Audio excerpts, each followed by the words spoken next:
भारत में बहुत सी भ्रांतियां हैं। साहित्यों में, इतिहासों में जो ऐतिहासिक नहीं है और मिथक है, लेकिन इन मिथकों में वैसे हमारे यहाँ के मूल्यवासी 85 से 90% लोगों की दास्तां है, जो उनकी वजूद छिपी हुई है। उस चीज़ को कवि राम सेवक पंडित अपने शब्दों में बताने का अथक प्रयास कर रहे हैं। दुनिया बदलती है तो बदलनी ही चाहिए। दुनिया बदलती है तो बदलनी ही चाहिए। जो बातें पुरातन है, दागदार है। जो बातें पुरातन है, दागदार है, उसे मिटनी ही चाहिए, उसे मिटनी ही चाहिए। मुख्य होलिका के संबंध में जो भ्रांतियां हैं और मिथक है, उस पर मैंने अपने शब्दों में लिखा है। दास्तां उल्टी लिखी थी, ये हमें मालूम न था। दास्तां उल्टी लिखी थी, यह हमें मालूम न था। कई हजारों साल से पढ़ना सख्त मना था, ये हमें मालूम न था।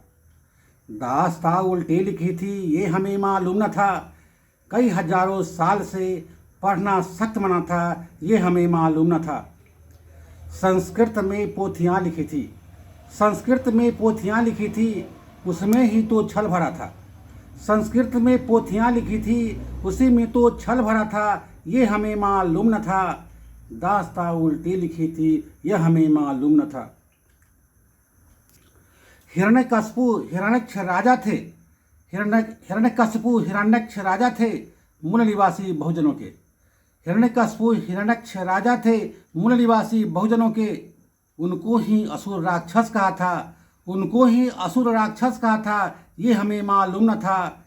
दास्तां उल्टी लिखी थी, ये हमें मालूम न था। होलिका बहन थी उनकी, होलिका बहन थी उनकी, वीर पराक्रमी थी वह। होलिका बहन थी उनकी, वीर पराक्रमी थी वह। छल से कत्ल हुआ उनका, छल से कत्ल हुआ उनका, ये हमें मालूम न था। दास्तां उल्टी लिखी थी, ये हमें मालूम न था। फिर राजा हिरण्यकशिपु का कत्ल हुआ धोखे धोखे से। फिर राजा हिरण्यकशिपु का कत्ल हुआ धोखे धोखे से। रूप बदलकर आया दुश्मन, कत्ल किया फिर धोखे से। फिर राजा हिरण्यकशिपु का कत्ल हुआ धोखे धोखे से। रूप बदलकर आया दुश्मन, कत्ल किया फिर धोखे से, ये हमें मालूम न था। दास्तां उल्टी लिखी थी, ये हमें मालूम न था। इसी को देवासुर संग्राम कहा था, इसी को तो देवासुर संग्राम कहा था। छल कितना बड़ा रचा था, ये हमें मालूम न था। दास्तां उल्टी लिखी थी, ये हमें मालूम न था। दास्तां उल्टी लिखी थी, ये हमें मालूम न था।